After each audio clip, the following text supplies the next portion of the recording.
From NBC News in Washington, this is Meet the Press with Tim Russert. Our issues this Sunday, 36 days after the election, Al Gore ends his campaign. For the sake of our unity as a people and the strength of our democracy, I offer my concession. George W. Bush will be the 43rd President of the United States. I'm thankful to the American people for the great privilege of being able to serve as your next president. With us, the next White House Chief of Staff, Andrew Card. 90% of black America did not vote for Governor Bush. Can he unite our country?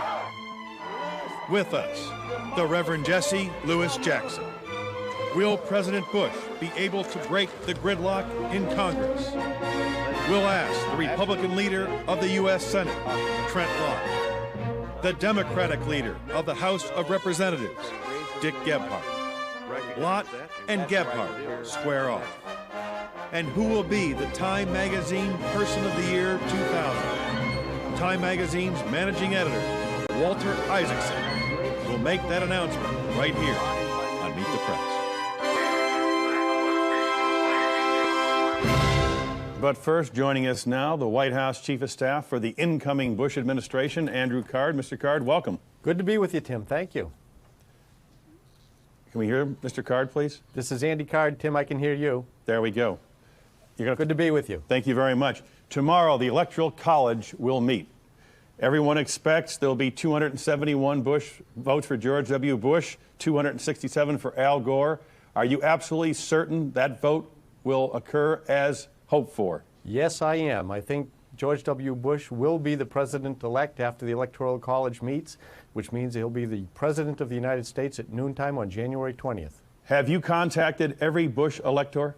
It's my understanding that the folks in the campaign have contacted every Bush elector, and we are confident that he will become the president-elect formally after the Electoral College cast their votes. As you well know, George W. Bush lost the popular vote by several hundred thousand, and there is a perception amongst some Americans that he was awarded the presidency by a very controversial Supreme Court decision. How do you overcome that perception, and how difficult is it going to be to govern? Well, first of all, President-elect Bush is a great leader, and he will be a leader of all of the people in the United States. He understands the responsibilities. He played by the rules, he won by the rules, and he'll be a president respecting the rules. But most importantly, he'll respect all of the people in America, and he's going to reach out to bring America together. He demonstrated an ability to do that in Texas, and I'm confident that he'll demonstrate the same ability as President of the United States for everyone in the country. In light of the controversy surrounding the Supreme Court and its decision, and suggestions that it may have been, quote, partisan, will President Bush consult in advance with the Democratic congressional leadership before making any new appointments to the Supreme Court? I can't speak to the specifics on the consultation, but if you look at how President-elect Bush has been conducting his business so far, he's been reaching out to the Democrats in Congress to talk to them about how he plans to put together an administration and the agenda that he looks to bring to Congress to consider. First of all, education reform, the needs for tax cuts, Social Security reform, Medicare reform with prescription drug benefits. So he's been talking to Democratic leaders about those issues. I think that he will talk to them about all of the issues that are important to America. But he will be the President of the United States, and he will exercise all of the responsibility of that office. He will not share that responsibility in any inappropriate way with Congress. He will meet his constitutional responsibility while respecting the constitutional responsibility that Congress has, and the Senate in particular, with regard to confirming nominees to cabinet positions or to the Supreme Court. As you well know, Mr. Card, George W. Bush received only 8% of the African-American vote this year, less than Bob Dole in '96, less than the Republican candidates over the last several presidential elections. Why only 8%? Well, I think there were some unfortunate circumstances in this election. There was a terrible ad that was sponsored by some in the African-American community that I thought was really irresponsible and unfair, and I think that may have polarized that community. And which ad was that? There was one that was sponsored that showed a chain dragging across the ground. I thought it was a terrible ad. That was sponsored by the NAACP. Yes, it was. And I don't think that helped. I think that helped to divide the country rather than to unite it. But President Bush will bring the kind of leadership that will be inclusive. I think you'll see that the people he appoints to serve in government will be highly respected across America, and that he will be able to provide the leadership that will demonstrate that he wants to bring franchise to everyone. He wants education reform. That's very important to every aspect of our society, and that'll be a top priority. Will he be sitting down with the Reverend Jesse Jackson and other black leaders in the very near future? President-elect Bush and the Reverend Jesse Jackson spoke this past week. They had a good telephone conversation. President-elect Bush made a commitment to meet with Jesse Jackson. We think that'll happen over the course of the next several weeks. So I think you'll find that he will reach out to a lot of African-American leaders to demonstrate his ability to listen and to lead. And President-elect Bush will be a good leader.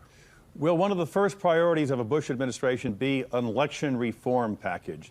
An attempt to make sure that every vote cast is counted, and make sure that there is no voter intimidation in any future presidential election? Well, the top initiative that the president will address will be education reform. But yes, he wants to talk about campaign reform and election reform, and he will be doing that. He'll want to work with Congress to bring that to reality.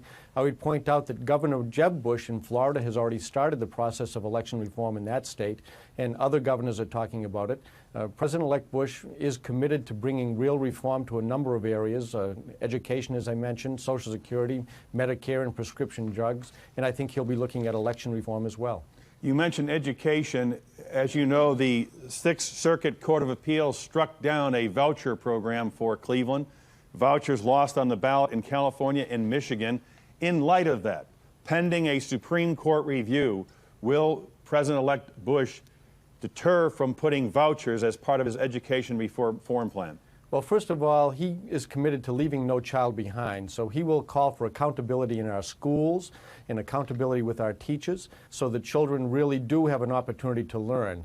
And where schools don't measure up and they don't live up to the responsibility of educating the young people in their community, he will look for other alternatives. We'll be looking at the Bro-Lieberman legislation, for example, to see what is there that we might be able to pull from and bring to reality. But you will include, this will be a bipartisan effort. But you will include vouchers in your education reform plan. We will be talking about some kind of vouchers and or opportunities for public schools that are not living up to their expectations to be challenged by the private sector, if you will, to make sure no child is left behind. As you know, John McCain said that he will bring up campaign finance reform in the first days of January, and he has the votes necessary to break any potential filibuster. If McCain-Feingold passes Congress, will President Bush sign it? Well, he'll want to see what it looks like in its final version, obviously. We clearly support campaign finance reform, but it has to be across the board. It can't be such that one community is advantaged or disadvantaged with regard to how it's written. So we'll take a look at campaign finance reform. During the campaign, Governor Bush talked about campaign finance reform, and as president-elect, he's talked about it. If they can work out a compromise that is suitable to really changing the system and it doesn't disenfranchise one community, I think that he would consider signing it. Would you prefer that Senator McCain hold off his campaign finance proposals until after January? Well, he said that he's going to put it forward. Our top priority will be education. We'll be talking about tax cuts and Social Security reform, but we're not going to try to second guess how any particular member of the Senate wants to introduce legislation. As you know, Dennis Hassert, the Speaker of the House, spoke out on tax cuts this week. Let me put it on the screen for you and our viewers. The Speaker said today he did not favor President-elect Bush's $1.3 trillion across-the-board tax cut. Instead, he pushed for the House to act on tax cuts aimed at more narrowly at married couples and heirs. I would think the first pieces of tax relief we will attempt will be incremental. We are most successful, especially in tax policy, when we start to take tax ideas and do them a piece at a time. Will you go along with that strategy? Do marriage penalty, do the estate tax, and then hold off doing an across-the-board tax cut until later in the year? We are concerned that our economy is fragile. And we want to make sure that if we turn into a negative situation in our economy, that it's not a very low trough, that we can get to the bottom quickly and come back up, and that the bottom isn't very deep. We think that a tax cut, across-the-board tax cuts, are the best way to help bridge problems between a healthy economy and a healthy economy. And we want to make sure that bridge works. Are you committed to $1.3 trillion?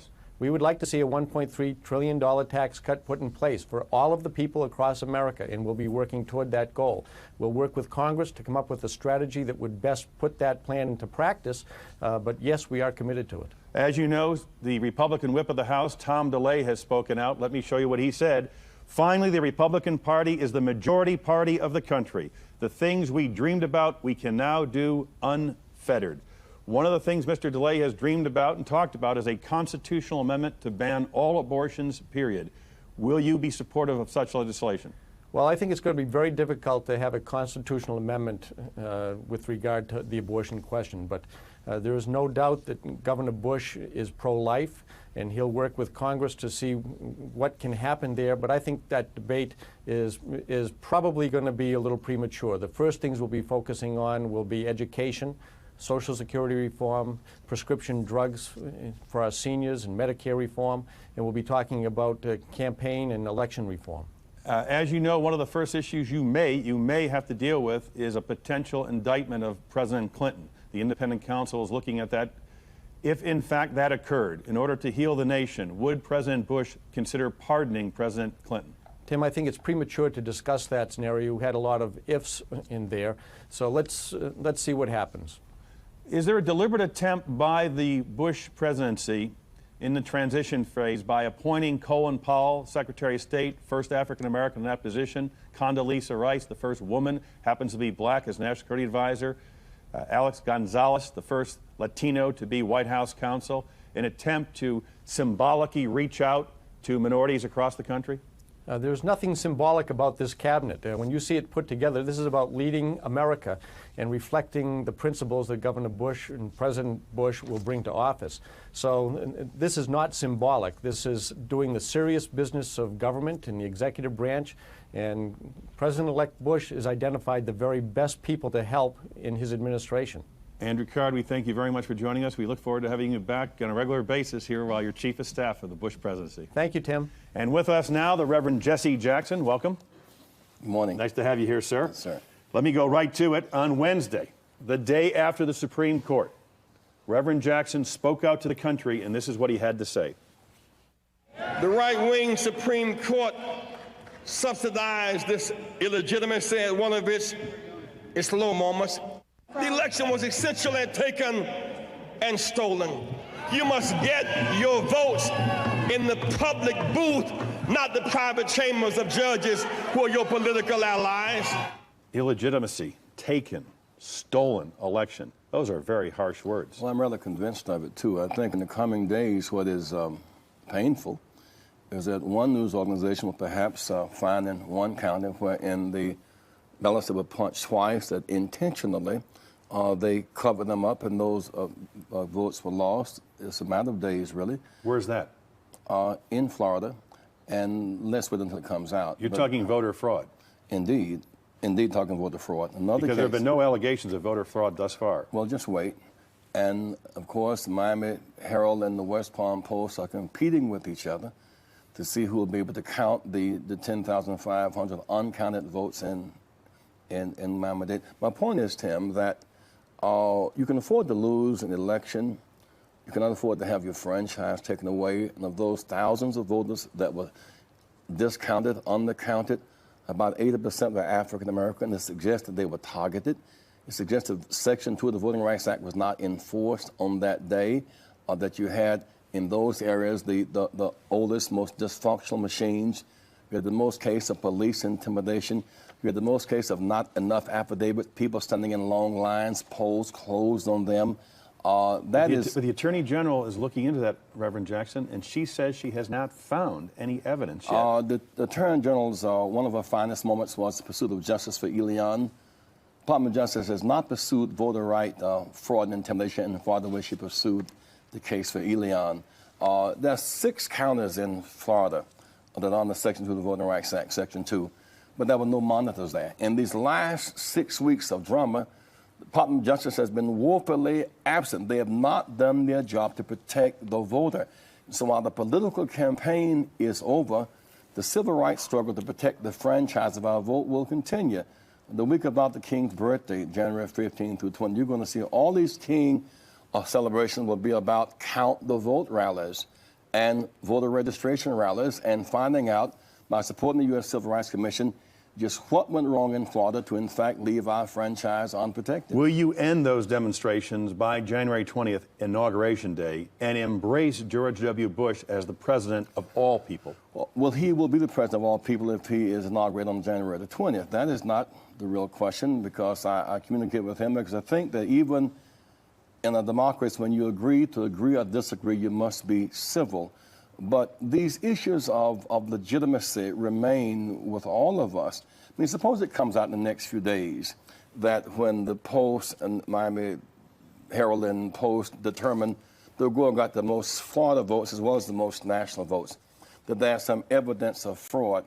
The nation sees that Gore got the most votes and Bush is the one. What do we do as a nation? I'm not sure that is an easy answer. But it depends how you count them. If you count them with swinging chads, there may be one result. If you count them with dimple or indentation, it may be another result.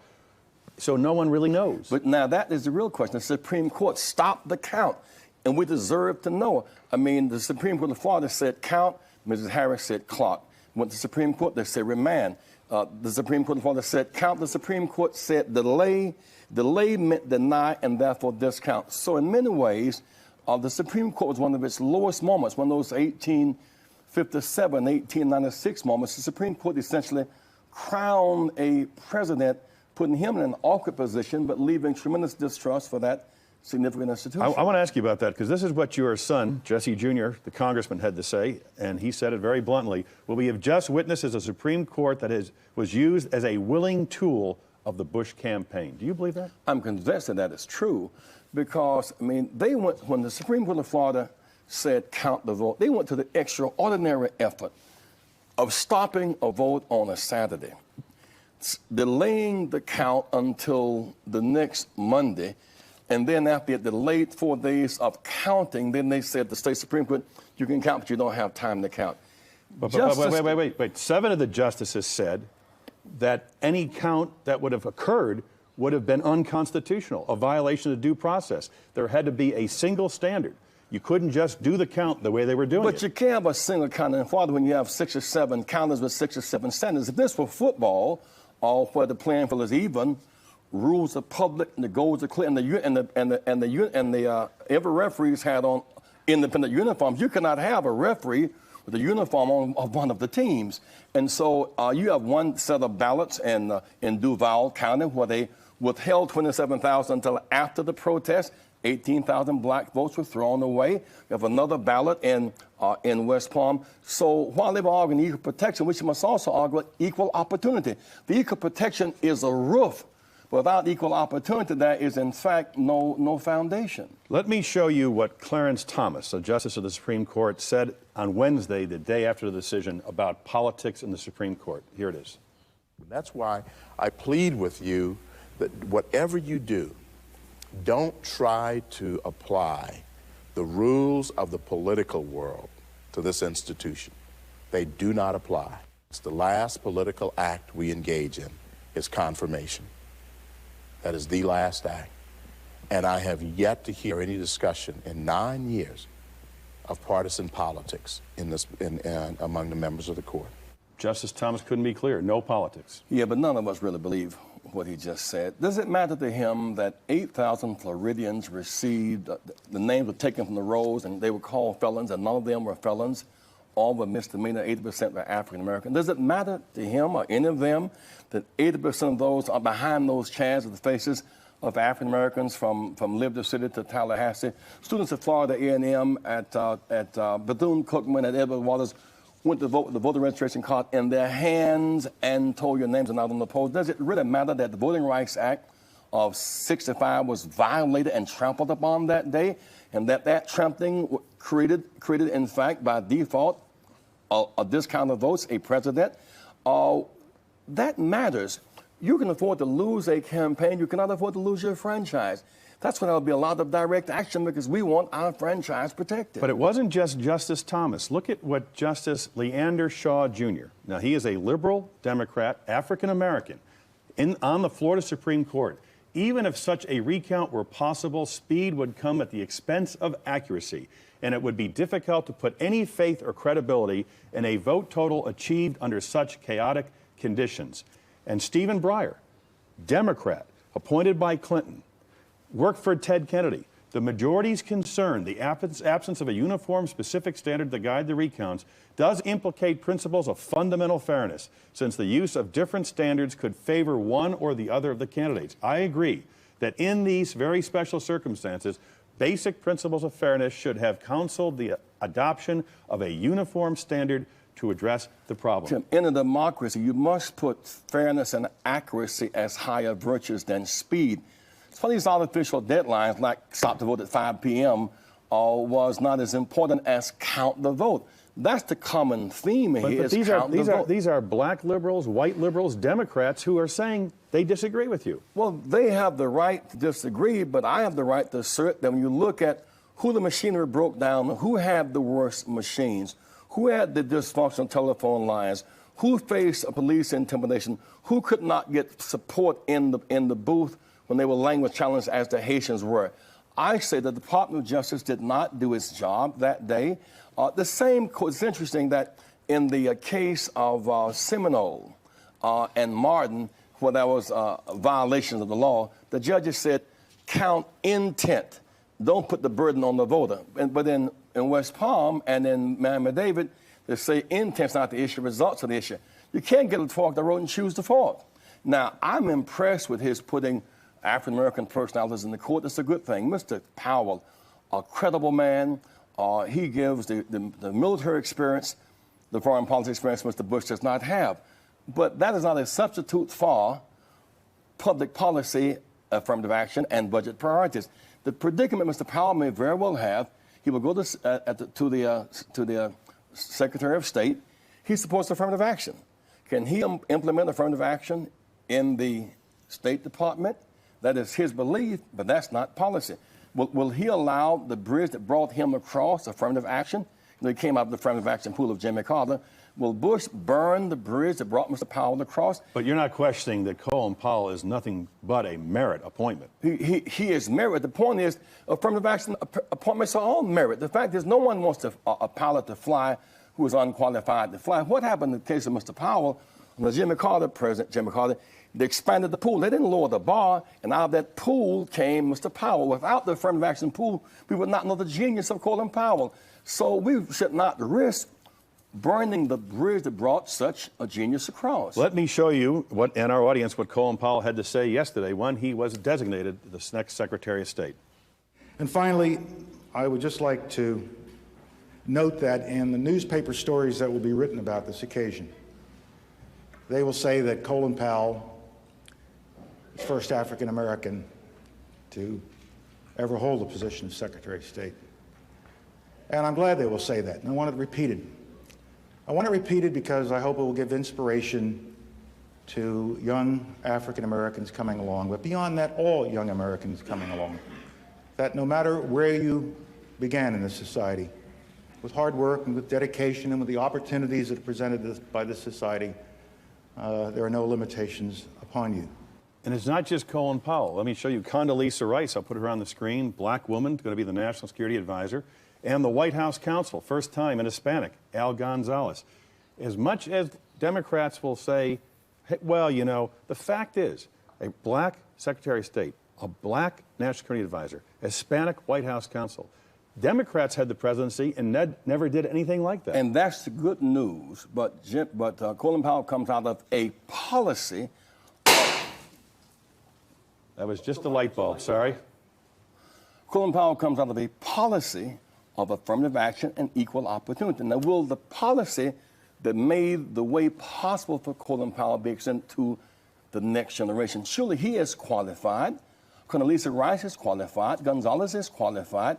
Women are qualified, but without protection, equal protection of law and equal opportunity, then qualified people not a good chance to display their talents and skills. There's an op-ed piece in the New York Times written by Howard Baker, Republican, John Danforth, Republican, Sam Nunn, Democrat, Robert Strauss, Democrat. And this is what they say. It is a natural instinct for a nation that has been so clearly and evenly divided over a long, undecided presidential election to question the legitimacy and fairness of the resolution. America now has a president-elect, and Americans must not only accept the legitimacy of his election, but give him every opportunity to demonstrate his competence and mastery of the extraordinarily difficult job before him. Will you now lock arms with these Democrats and Republicans and accept the legitimacy of George W. Bush? I accept his legality because the courts and the Congress will say he is legally the president. But in a democracy, your legitimacy comes from the consent of the governed. He lost the popular vote of the governed. That is a matter of some concern, but the Florida question of the count is still outstanding. I repeat to you, if this week in these inquiries by credible news agencies found that Gore won the popular and the Florida vote, it puts the nation on the dilemma. We must support our presidency, but America, you know, is greater than a president. It's greater than the White House argument.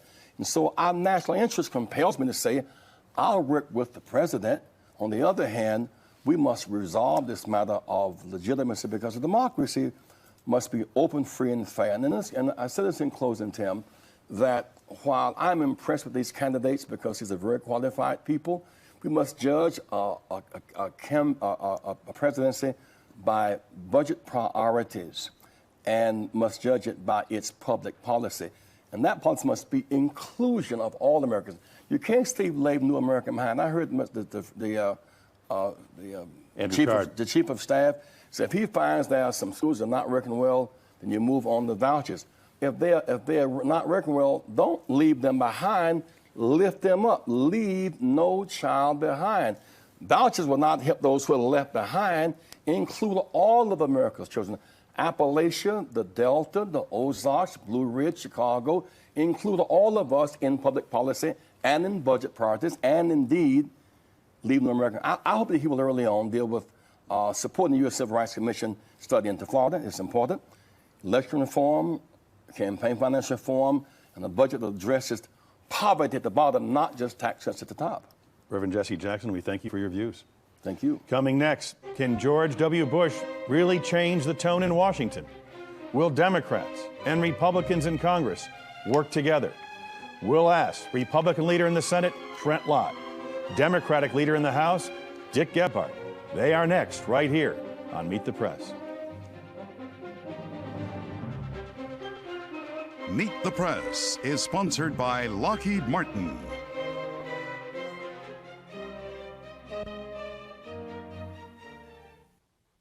And we are back. Senator Lott, welcome. Congressman Gephardt there in St. Louis, welcome. Congressman Gephardt, let me start with you quickly. The Supreme Court decision, was that based on law or politics? Well, we have to accept that decision. I criticized the decision. I didn't think it was the right decision. I wish we could have counted all the votes. But the court made its decision. We accept it, and we now move on and try to make this new administration work and solve problems for the American people. But Jesse Jackson just said the court was a tool of the Bush campaign and does not believe that George W. Bush is a legitimate president. Well, again, Tim, I think the decision was wrong. I think there was time to count the votes. I think they should have let the count go on. It could have been done before the end of that weekend. And if they wanted a standard, they could have set a standard. We just wanted the votes counted under any standard. So but you don't question... We got problems with the decision, but again, we have a rule of law in this country, and we have to stick with it. It's the only thing we have to hang on to make decisions like this, and so we have to accept the decision of the court and try to make it work. So George W. Bush is the legitimate 43rd president of the United States? George W. Bush is the next president of the United States. Well, but is he legitimate? We have to respect the presidency. We have to respect the law, and we have to work with him to try to solve the people's problems. That's the task in front of us now. But why can't a leading Democrat say he is a legitimate president of the United States? He is the president of the United States. Everyone who's elected to this office, any office we're elected to, we have to earn the respect of the people. We have to do the things the people want us to do. Jesse Jackson's right. We have consent of the governed in this country. But look, George W. Bush was elected under the laws of this country to be the next president of the United States. We respect that, and we want to work with him. Senator Lott?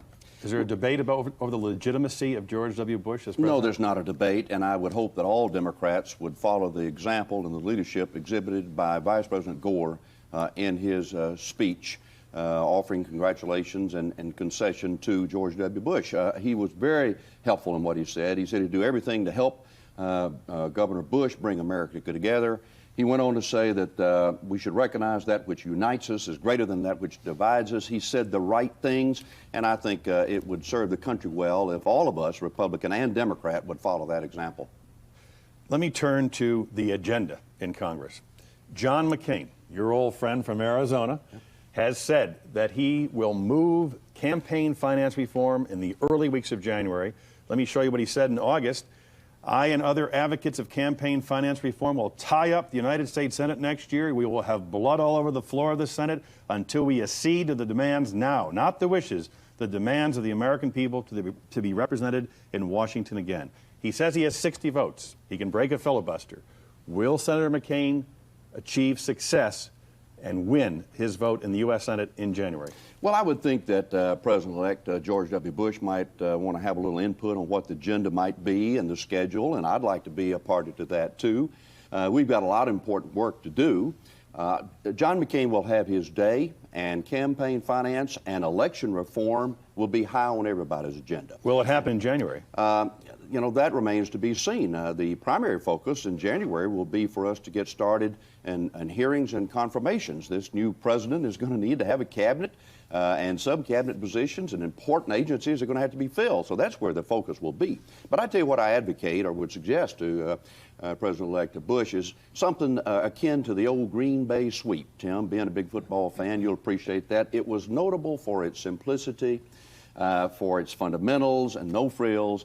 It was everybody left, everybody right, everybody on the field, defense and offense understood what was happening. And that's what I would suggest. Focus on 2 or 3 really important things like education, like Medicare reform and prescription drugs, perhaps even get something started on Social Security. In fact, here this morning, I would like to suggest to President-elect Bush, and I, in fact, will probably offer legislation that would set up a commission to act quickly, maybe within 3 months, and make recommendations on Social Security reform. Fundamentals, by the way, it's not really that difficult.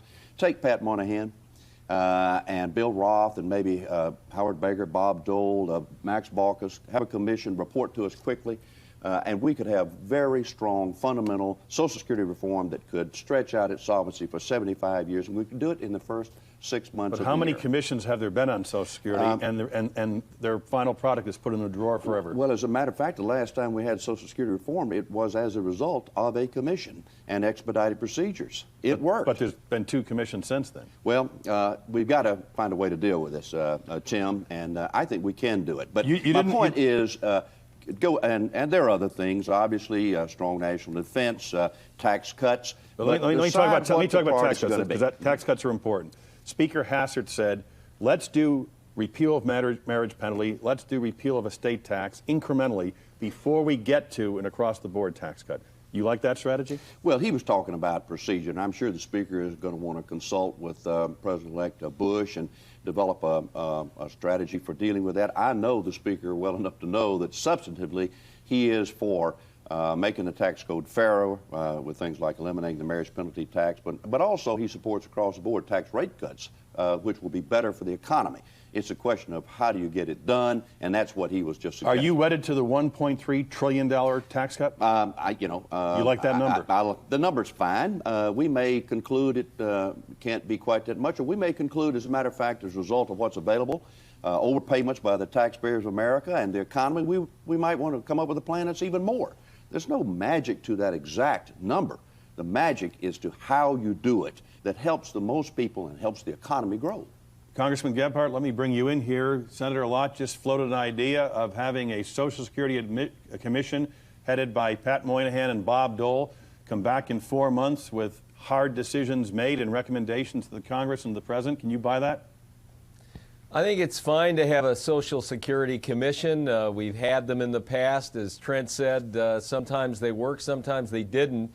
But I think that's a way to go. I think the main thing here is that I hope the President-elect and his team will really work with all the members of the Congress and try to put together honest compromises on all of these issues. You know, we passed a lot of things in the last Congress. They didn't get all the way through, but they were passed with bipartisan majorities. Medicare prescription drugs, Patients' Bill of Rights, education legislation. I think if we pick up those things quickly, we can get them done with honest compromises and move this country forward.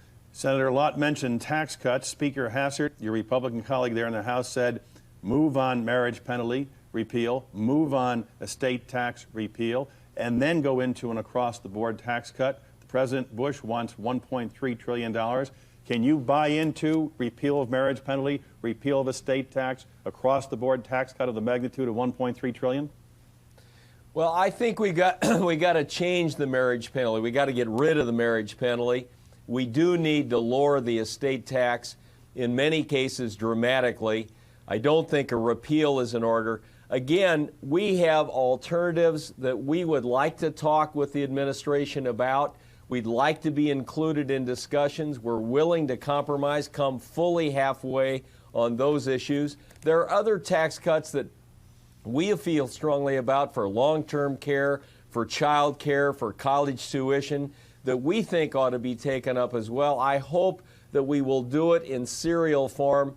And finally, I hope that we'll have a budget that doesn't get us back to deficits. So I hope the tax cuts in total are not so large that we wind up with big deficits again. Senator Lott, there seems to be a lot of discussion in Republican ranks about the battle for the soul, if you will, of George W. Bush, whether he'll stick to his conservative agenda or veer off in order to accommodate a very closely divided Congress.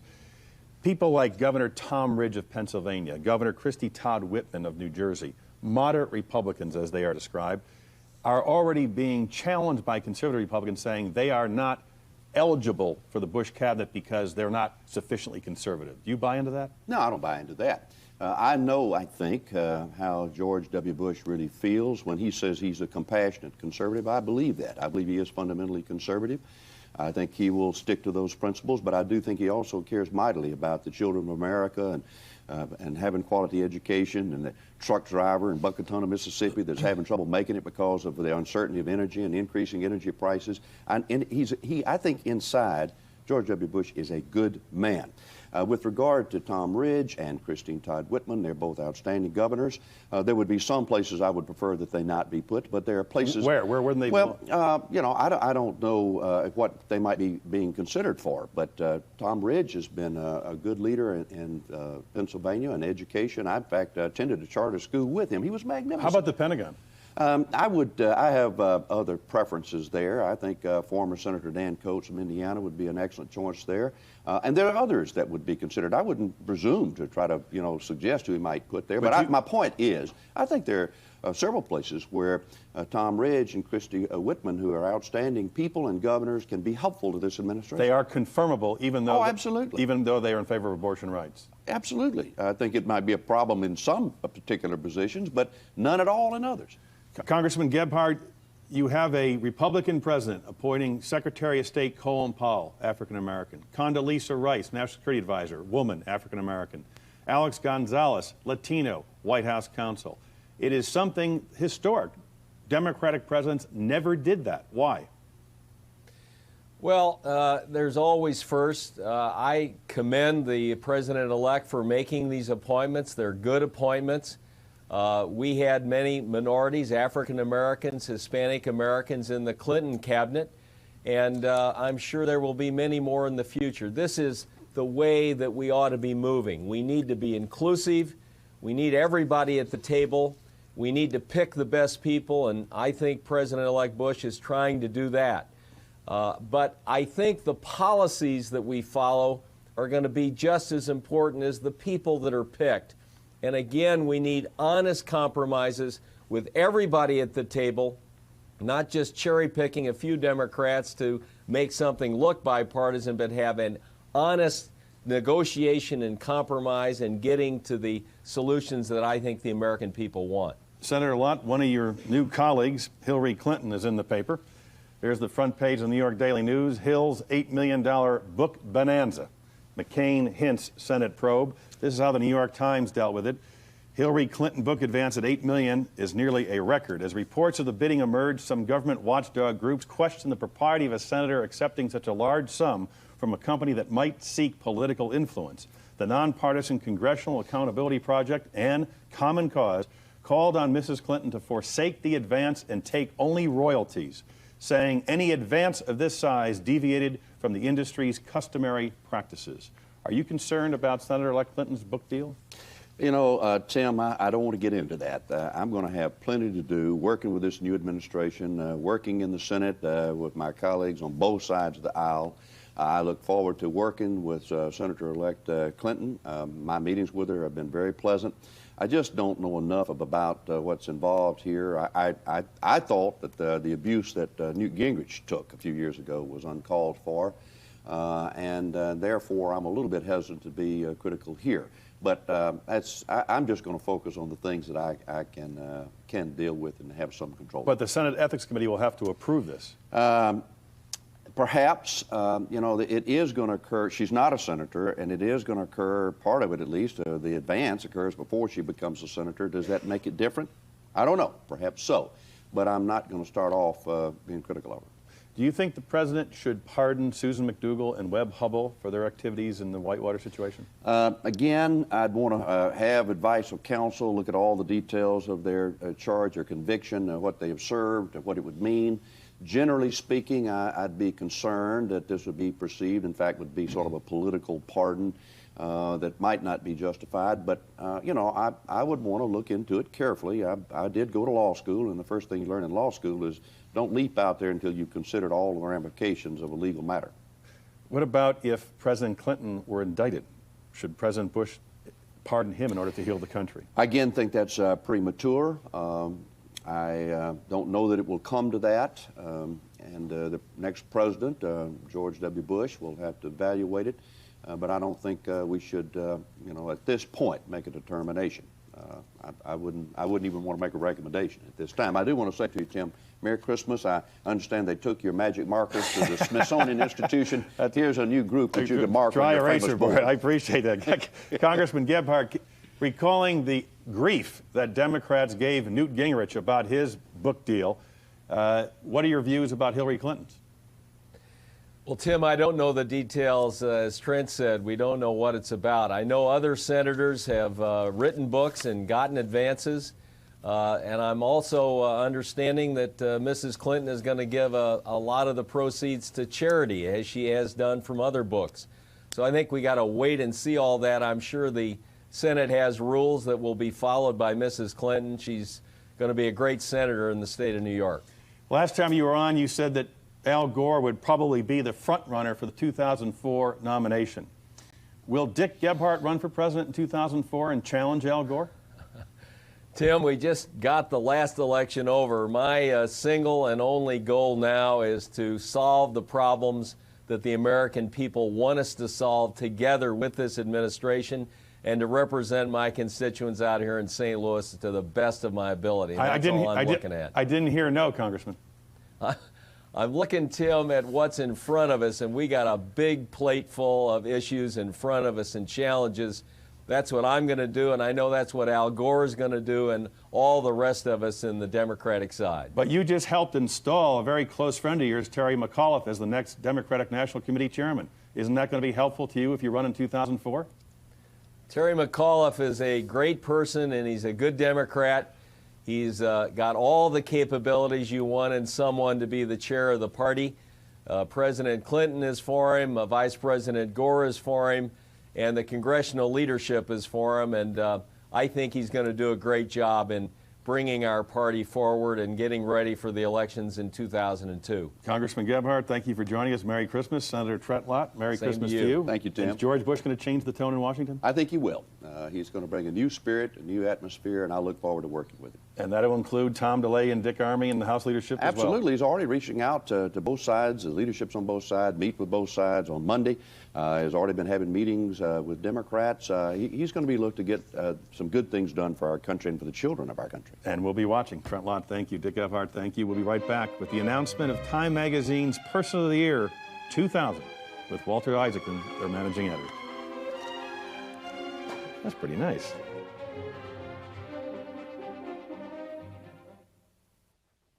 we're back. Walter Isaacson, Time Magazine Managing Editor. Good morning. Drum roll. Okay, who is it? Time Magazine Person of the Year 2000.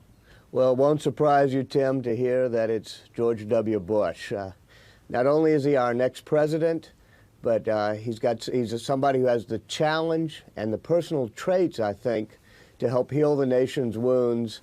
He's a symbol of a showdown that we haven't seen, a constitutional contortions that we haven't seen since 1876, and of an election that'll be cited a century from now. Walter, if Al Gore had won this election with a recount over the last few days, would he have been the Person of the Year?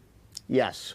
Yes. We don't always choose the president-elect as the Person of the Year. We thought of a lot of other people this year going into this contest, including Craig Venter, who had sequenced the human genome, and even J.K. Rowling for the magic of Harry Potter.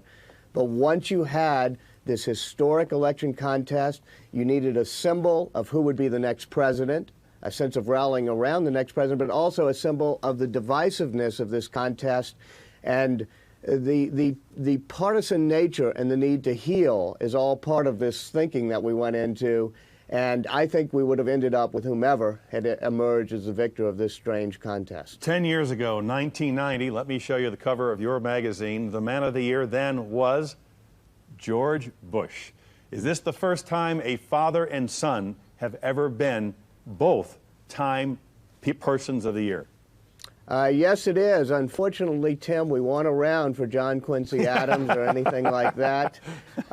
We've had people be President of the Year twice, but we've never had a father and a son team. Let me show you what the New York Post had to say yesterday, and this is kind of funny a little bit. Put it on the screen. Maybe no one really wants the title for fear of bad luck. When Amazon's Jeff Bezos received the award last year, his company's stock was 113. A year later, it's 23.75. Clinton was impeached after the second time he was named Man of the Year. Newt Gingrich was forced to resign as House Speaker not long after his 95 award.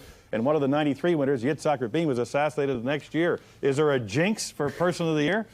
I don't think so. And certainly President-elect Bush didn't think so. He was very cooperative and felt that it was important to have something like this, spent a lot of time with us on the ranch. I think you have to remember that our choice is always for better or for worse. And even with Jeff Bezos, an interesting guy, his business plan may have been like Christopher Columbus's, one that didn't actually get you to a trade route to Asia, but he's going to be remembered in the history books centuries hence, and I think this election will be as well. Walter Isaacson, as always, we thank you for joining us, and we look forward to seeing you soon.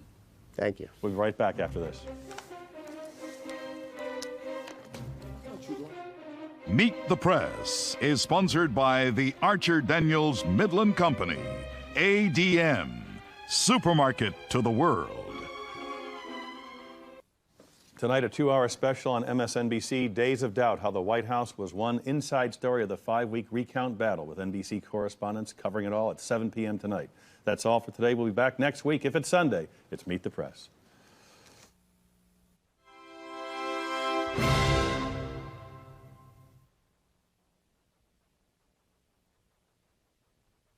We thank you for watching, and remember, stay updated on breaking news and top stories on the NBC News app or watch live on our YouTube channel.